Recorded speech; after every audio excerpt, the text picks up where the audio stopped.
Hello students, welcome back to my channel. आज मैं आपको डीएवी क्लास 7 साइंस के chapter number 6 motion and time का एक्सप्लेनेशन देने वाला हूँ।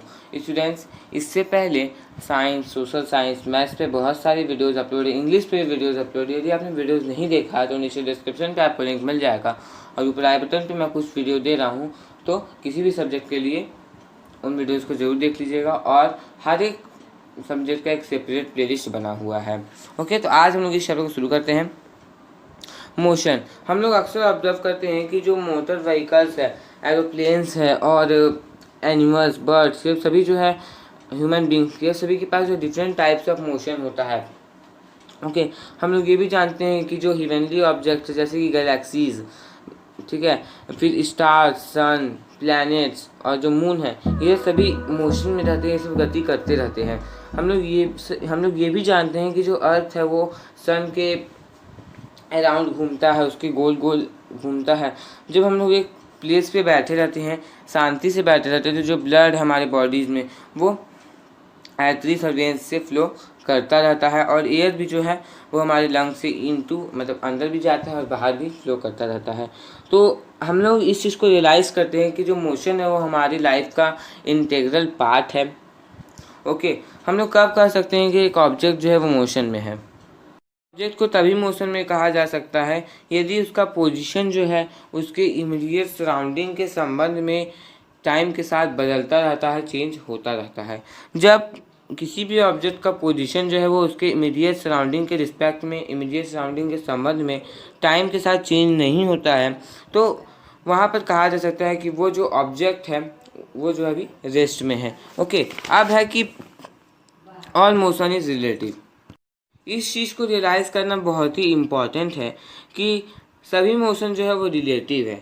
एक गिवन ऑब्जेक्ट को यदि देखा जाए तो वो किसी के द्वारा रेस्ट पे रहता है और किसी के लिए वो जो है मोशन पे रहता है। एक ऑब्जर्वर उसे रेस्ट समझेगा और दूसरा ऑब्जर्वर उसे मोशन में समझेगा। एग्जाम्पल में आप ले सकते हैं कि दो पर्सन जो है जो एक दूसरे के बगल में बैठे हुए हैं एक मूविंग ट्रेन में, दोनों जो है एक दूसरे के रिस्पेक्ट में रेस्ट पे है। और यदि कोई व्यक्ति प्लेटफॉर्म के बाहर खड़ा है, मतलब ट्रेन के बाहर प्लेटफॉर्म पे खड़ा है, तो उसे लगेगा कि दोनों पर्सन जो है वो मोशन में है। क्या आपने कभी अनुभव किया कि जब आप एक ट्रेन पे बैठते हैं और एक प्लेटफॉर्म पे आप खड़े रहते हैं तो आपको लगता है कि आपका ट्रेन जो है वो चलना स्टार्ट कर दिया है? ऐसा इसलिए होता है क्योंकि जो दूसरा ट्रेन है वो आपके नेबरिंग ट्रैक से, मतलब आपके बगल वाले ट्रैक से, वो जो ट्रेन है, जो दूसरा ट्रेन है, वो आपके ट्रेन को क्रॉस करता है। तो जो डिसीजन होता है कि ऑब्जेक्ट जो है वो रेस्ट के स्टेट पे कि मोशन के स्टेट पे है, ये पूरा जो है ऑब्जर्वर पे डिपेंड करता है और जो सराउंडिंग जिसे चुना गया है उस पर डिपेंड करता है। हमने क्लास 6 में ऑलरेडी डिस्कस किया हुआ है कि ऑब्जेक्ट जो है वो स्ट्रेट लाइन में मूव करेंगे, वो सर्कुलर पाथ को भी फॉलो करते हैं, कर्व्ड पाथ को भी फॉलो करते हैं, वो रोटेट भी कर सकते हैं, ऑक्सीलेट भी कर सकते हैं, वाइब्रेट भी कर सकते हैं। अब है motion along a straight line. जो सिंपलेस्ट टाइप ऑफ मोशन होता है वो होता है motion along a straight line, जिसे लीनियर मोशन कहा जाता है। एग्जाम्पल में आप देख सकते हैं कि जब ट्रेन होता है वो स्ट्रेट ट्रैक पे चलता है, उसका जो मोशन होता है वो लीनियर मोशन होता है। एक एप्पल जब ट्री से फॉल करता है, नीचे गिरता है, जो हेल स्टोन्स होते हैं वो ग्राउंड से फॉल करते हैं। जो सोल्जर्स का जो स्ट्रेट मार्च पास्ट होता है जो सोल्जर का परेड में, वो भी आप देखा होंगे। तो ये सब जो है एक तरह का एग्जांपल है motion in a straight line में। वो सब जो है स्ट्रेट लाइन में मोशन करते हैं, लीनियर मोशन करते हैं।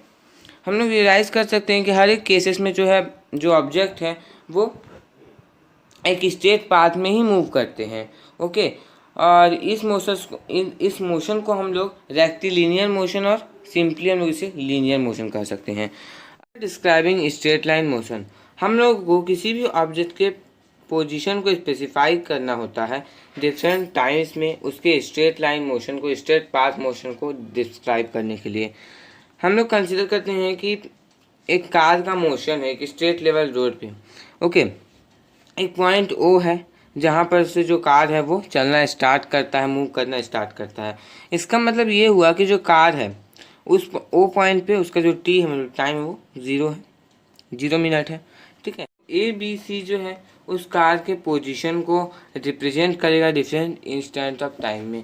देखिए यहाँ पर ओ से ए, फिर ए से बी, फिर बी से सी। पीछे तक तो क्या दिया हुआ हमारे पास, फर्स्ट 10 मिनट्स में जो कार है वो ओ से ए तक मूव करता है और वो जो है 60 मीटर का डिस्टेंस को कवर करता है, ठीक है। और ये जो है वो फर्स्ट 10 मिनट्स में कर लेता है। नेक्स्ट 10 मिनट्स में जो कार है वो ए से बी तक मूव करता है और यहाँ पर जो है वो जितना भी डिस्टेंस कवर करता है वो है 20 मीटर और ये जो है वो 10 मिनट्स में कवर करता है। तो हम लोग कह सकते हैं कार जो है वो स्पीड हो चुका है, टाइम इंटरवल 0 से 10 मिनट्स और स्लोड हो गया है 10 से 20 मिनट्स के इंटरवल में। तो हम लोग रियलाइज़ करते हैं कि जो चेंज होता है ऑब्जेक्ट के पोजीशन में वो फास्ट, वो हम लोगों को हेल्प करता है कि क्या जो है उसका स्पीड होगा, क्या वो फास्ट होगा, वो स्लो होगा, ये जो है हम लोगों को हेल्प करता है डिसाइड करने में। अब हमारे पास नेक्स्ट जो है वो आता है स्पीड।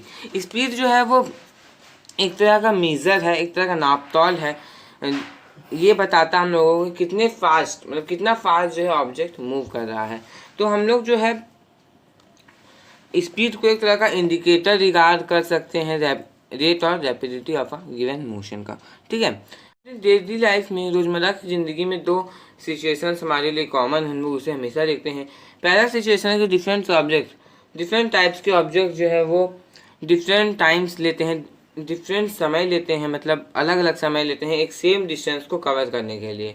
तो हम लोग कह सकते हैं कि जो उन ऑब्जेक्ट में जो फास्टेस्ट था वो लीस्ट टाइम में उस डिस्टेंस को कवर कर लेता है, ठीक है। वो जो है लीस्ट टाइम लेता है, कम समय में उस डिस्टेंस को कवर कर लेता है। और सेकेंड हम लोग सिचुएशन देखते हैं कि डिफरेंट ऑब्जेक्ट जो है वो डिफरेंट डिस्टेंसेस को कवर करते हैं, एक सेम टाइम में वो कवर करते हैं।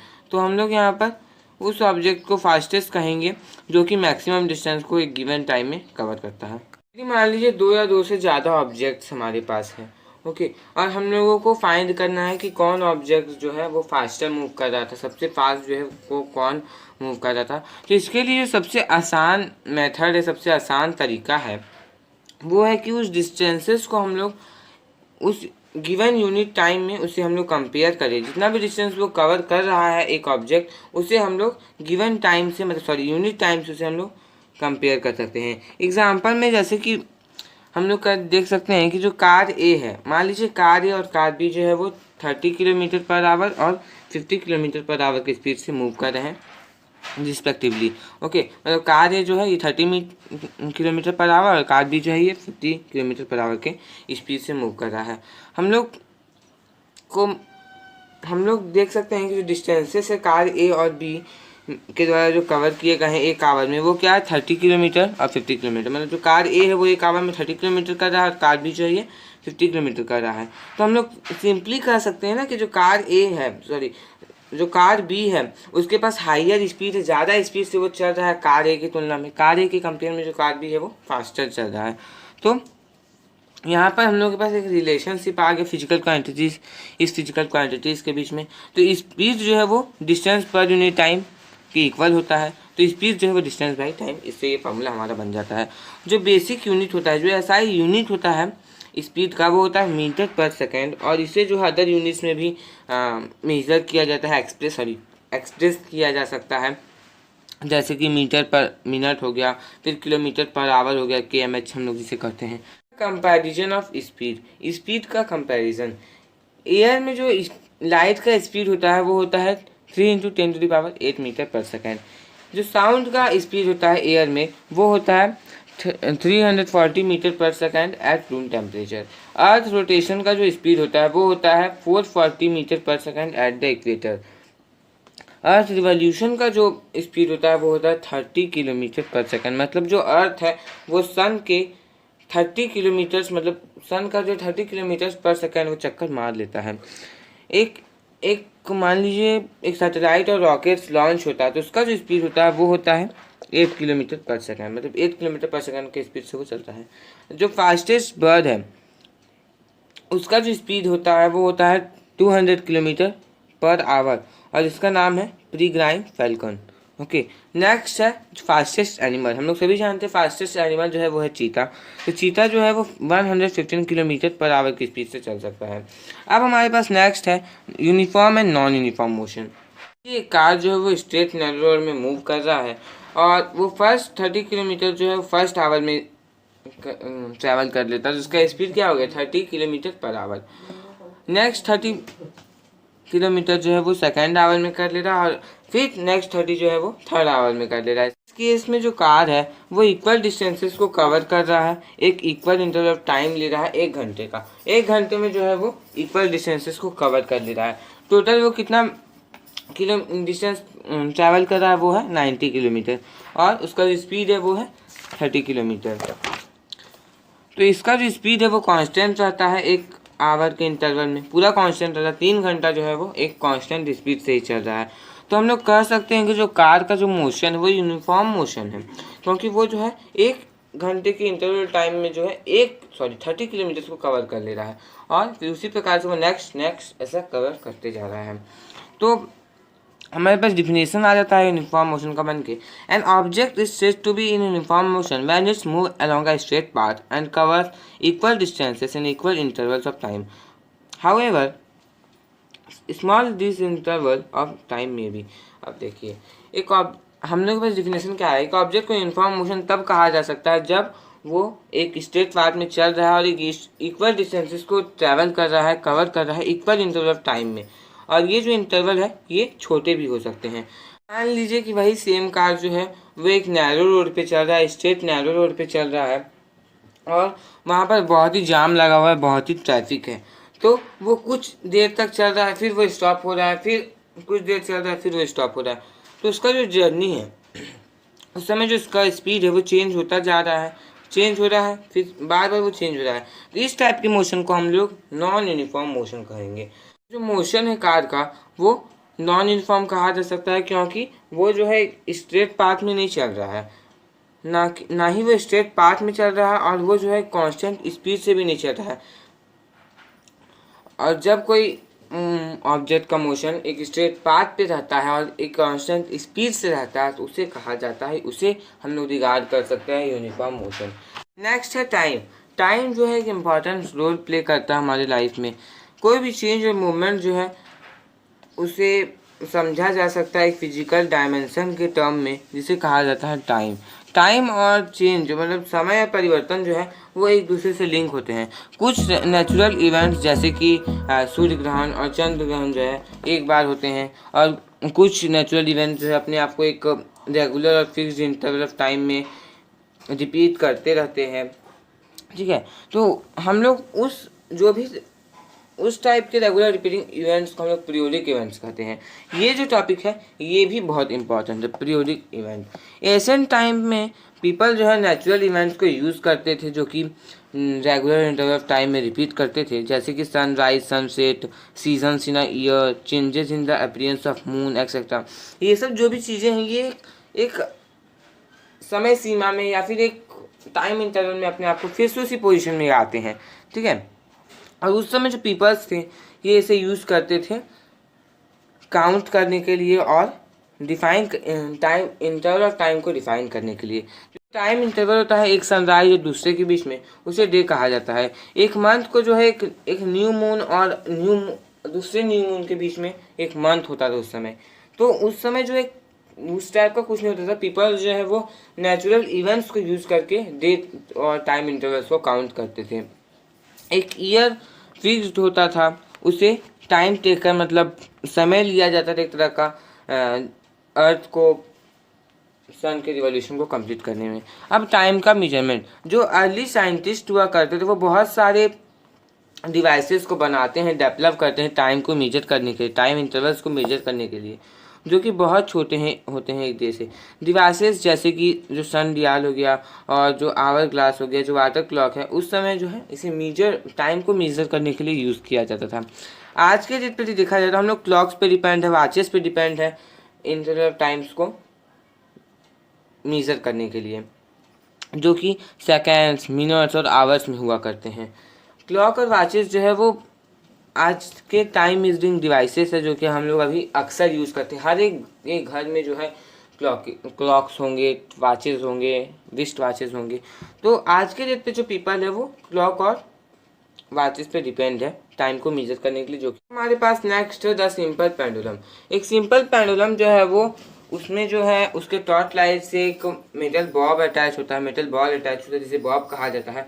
और जो सिंपल पेंडुलम है वो एक मेटल बॉब से बना हुआ होता है। और जो बॉब है वो टॉर्च लाइट से अटैच होता है स्ट्रिंग और थ्रेड से, जो कि फिक्स होता है एक एंड में। जो बॉब होता है पेंडुलम का वो ऑक्सीलेट करने के लिए फ्री होता है। जब पेंडुलम रेस्ट पे रहता है इसका मतलब वो जो है अपनी मीन पोजीशन पे है। जब पेंडुलम का जो बॉब है उसको स्लाइटली डिस्प्लेस होता है अपने मीन पोजीशन से, तो जो बॉब है वो एक regular to and fro motion के अंदर चला जाता है। एक मतलब उस टू एंड फ्रो मोशन का एक पूरा कंप्लीट जो होता है वो एक ऑक्सीलेशन के इक्विवेलेंट होता है, इक्वल होता है। पेंडुलम के एक कंप्लीट ऑक्सीलेशन के जो है वो इक्वल होता है। एक ऑक्सीलेशन जब कंप्लीट होता है तो जो पेंडुलम है वो अपने एक्सट्रीम इनिशियल पोजीशन पे से हट जाता है, फिर अपने मेन पोजीशन पे आ जाता है, फिर एक्सट्रीम पोजीशन पे, फिर मेन पोजीशन पे, फिर एक्सट्रीम पोजीशन पे। तो ये जो प्रोसेस है वो होता रहता है। जो टाइम होता है एक ऑक्सीडेशन को कंप्लीट करने का पेंडुलम के द्वारा उसे कहा जाता है time period of pendulum. Activity 3, time period. Simple pendulum के टाइम पीरियड को मेजर करने के लिए हम लोगों को एक सिंपल पेंडुलम बनाना होगा, सेटअप करना पड़ेगा जैसा कि फिगर में दिखाया गया है। हम लोग एक डिफिनाइट सस्पेंशन को ले रहे हैं 1 मीटर। हम लोग थ्रेड का 1 मीटर जो है वो उसके फ्री मेटल बॉब जो है उसके फ्री से अटैच है। बॉब जो है वो जो बॉब है पेंडुलम का वो रेस्ट में आ जाता है, अपनी मीन पोजीशन में आ जाता है 0 में। हम लोगों को नियर बाई फैंस को मतलब पंखे को बंद कर देना यदि कोई चल रहा है तो हम लोगों को उस पेंडुलम के उस बॉब को डिस्प्लेस करना है लगभग 5 सेंटीमीटर तक, और एक साइड तक उसे हम लोगों को रिलीज़ करना, मतलब 5 सेंटीमीटर तक हम लोगों को उसे इधर साइड में ठेल देना है, मतलब उसको रिलीज़ कर देना है। जो पेंडुलम है वो कुछ टाइम्स के लिए ऑक्सीलेट करता रहेगा। हम लोगों को एक स्टॉप वॉच को स्टार्ट कर लेना है उसके एक एक्सट्रीम पोजीशन जब वो पहुंचता है। तो जो बॉब है जब कंप्लीट कर लेता है 10 ऑक्सीडेशन तो हम लोगों को वॉच क्लॉक को मतलब जो हमने स्टॉप वॉच लिया उसे हम लोगों को बंद कर देना है, और हम लोगों को इस चीज़ को मेज़र करना है, रिकॉर्ड करना है कितना टाइम जो है वो लेता है 10 ऑक्सीडेशन को कंप्लीट करने के लिए। जो टाइम पीरियड होता है इसका वो सेकेंड में मेजर होता है, उससे 10 से डिवाइड कर देना है तो हम लोगों को पता चल जाएगा कि जो पेंडुलम है वो एक ऑक्सीडेशन को कवर करने में कितना टाइम लेता है। तो स्टूडेंट्स ये आप लोग घर में ट्राई करके जरूर देखिएगा। तो जो टाइम पीरियड है वो हर एक केस में सेम रहते हैं, हम लोग यहाँ पर एक लिखना भी है, ठीक है। तो हमारे पास क्वेश्चन आता है कि जो टाइम पीरियड है वो सेम ही रहता है एक केस में। हम लोग पाएंगे कि जो एक स्लाइड चेंज होता है इनिशियल डिस्प्लेसमेंट में जो कि पेंडुलम के टाइम पीरियड को अफेक्ट नहीं करता है। एक पेंडुलम जो है वो एक गिवन लेंथ का पेंडुलम जो एक डिफाइंड टाइम लेता है एक ऑक्सीडेशन को कंप्लीट करने के लिए, पूरा करने के लिए। क्लॉक और एक रिस्ट वॉच जो है वो कंटिन्यूसली रन करता है जिसे हम लोग टाइम को जानने के लिए यूज़ करते हैं। वो जो है एक शॉर्ट इंटरवल ऑफ टाइम के लिए एक्यूरेटली वो मेज़र नहीं, हम लोग उसे एक्यूरेटली मेज़र करने के लिए इसे यूज़ नहीं कर सकते हैं। टाइम आप देख सकते हैं एग्जांपल में कि जो एथलीट है वो 100 मीटर रन करता है तो हम लोग उसके लिए एक्यूरेटली जो है टाइम को मेज़र नहीं कर सकते हैं। उस मेजरमेंट्स के लिए हम लोगों को एक स्टॉप वॉच लेना पड़ेगा, वॉच स्टार्ट करना पड़ेगा और प्रिसाइज मूवमेंट में हम लोग उसे एंड करना पड़ेगा। हम लोग इस केसेस में स्टॉप वॉच को यूज़ करते हैं। आज के डेट में जो है डिजिटल और क्वार्टर क्रिस्टल क्लॉक्स यूज़ किए जाते हैं जो कि जिनके पास सुटेबल सर्किट्स होता है उनमें ये जो क्लॉक्स होते हैं ये ज़्यादा प्रिसाइज होते हैं पेंडुलम क्लॉक्स से। अब हमारे पास है ग्राफ। सभी जानते हैं कि गिवन आइडिया और कॉन्सेप्ट को अच्छे से समझने के लिए हम लोग उसे यदि पिक्चोरियल फॉर्म दे दें तो हम लोग उसे अच्छे से समझ सकते हैं। जो आइडिया और जो कॉन्सेप्ट है वो उसी प्रकार का रहेगा लेकिन हम लोग उसे अच्छे से समझ पाएंगे। ग्राफ जो साइंस में भी यूज़ किया जाता है, मैथमेटिक्स में और पढ़ाई लिखाई के अदर फील्ड्स में भी उसे यूज़ किया जाता है, जो हम लोगों को एक पिक्चोरियल और अलाइव रिप्रेजेंटेशन देता है। ये हम लोगों को कम्युनिकेट करने के लिए इनेबल करता है, इन्फॉर्मेशन कम्युनिकेट करने के लिए इनेबल करता है एक विजुअल और इंटरेस्टिंग मैनर में। इन्फॉर्मेशन में डिपेंड जो है वो हम लोग कन्वर्ट कर सकते हैं, उसके लिए स्पेसिफिक यूज होता है। हम लोग डिफरेंट टाइप्स ऑफ ग्राफ्स को ड्रॉ कर सकते हैं, जो बार ग्राफ्स हो गए, जो पाई ग्राफ और लीनियर और स्ट्रेट लाइन ग्राफ जो है कुछ ग्राफ्स के जो टाइप हैं। जो स्ट्रेट लाइन और जो लीनियर ग्राफ है वो साइंस में अक्सर यूज़ किए जाते हैं। Using graphs to describe motion distance time graph. Graphs का यूज़ करके हम लोग मोशन को डिस्क्राइब कर सकते हैं और जिसे कहा जाता है डिस्टेंस टाइम ग्राफ। हम लोग अक्सर जो है लीनियर ग्राफ्स को यूज़ करते हैं किसी भी ऑब्जेक्ट के मोशन को डिस्क्राइब करने के लिए, और लीनियर ग्राफ के बेसिस पर ही हम लोग देखते हैं तो हम लोग जनरली जो है एक्स एक्सिस को चूज़ करते हैं टाइम एक्सिस के रूप में, और जो कि इंडिपेंडेंट वेरिएबल रहता है, और वाई एक्सिस जो है वो डिस्टेंस एक्सिस होता है जो कि डिपेंडेंट वेरिएबल होता है। हम लोग जो है डिस्टेंस टाइम ग्राफ को फॉलोइंग स्टेप्स को फॉलो करके प्लॉट कर सकते हैं। हम लोगों को एक एप्रोप्रिएट स्केल लेना है डिस्टेंस और टाइम को रिप्रेजेंट करने के लिए। जो स्केल है वो बहुत ज़्यादा लंबा भी, बहुत ज़्यादा बड़ा भी नहीं होना चाहिए, बहुत ज़्यादा छोटा भी नहीं होना चाहिए। वो जो हम लोगों को इनेबल करता है ग्राफ के मैक्सिमम पार्ट को यूटिलाइज़ करने के लिए, ठीक है। ग्राफ का हम लोग ज़्यादा से ज़्यादा पार्ट यूटिलाइज़ कर सकते हैं। हम लोगों को डिस्टेंस और टाइम के वैल्यूज़ को मार्क कर लेना है उसके रिस्पेक्टिव एक्सिस के में, और उसके मतलब जो स्केल है उसके अकॉर्डिंग हम लोग उसे चूज़ करना है। नेक्स्ट हम लोगों को पॉइंट मार्क करना है ग्राफ में गिवन सेट ऑफ वैल्यूज़ के अकॉर्डिंग। अब हम लोगों को सभी पॉइंट्स को जोड़ देना है, ज्वाइन कर देना है। तो हमारे पास जो है एक ऑब्जेक्ट जो कि यूनिफॉर्म मोशन में यदि मूव कर रहा है तो वो जो है स्ट्रेट लाइन में जाएगा। ये जो ऑब्जेक्ट है ये स्ट्रेट लाइन में मूव कर रहा है तो ये जो है स्ट्रेट लाइन में जा रहा है, मतलब ये जो है एक तरह से यूनिफॉर्म मोशन में मूव कर रहा है। तो स्टूडेंट्स इसी के साथ ये चैप्टर खत्म होता है। यदि आपको वीडियो अच्छा लगा तो वीडियो को लाइक करके नीचे कमेंट बॉक्स में कमेंट कर दीजिए, और यदि आप किसी और चैप्टर का एक्सप्लेनेशन या सॉल्यूशन चाहते हैं तो नीचे कमेंट बॉक्स में कमेंट कर दीजिएगा। और यदि आपने अभी तक फेसबुक पे फॉलो नहीं किया तो फेसबुक पे फॉलो कर दीजिएगा, और यदि आप मेरे चैनल पर नए हैं तो चैनल को सब्सक्राइब करके बेल आइकन को प्रेस करके ऑल पर प्रेस कर लीजिए, क्योंकि मैं आपके लिए ऐसी वीडियोस को लाता रहता हूँ। Thanks for watching.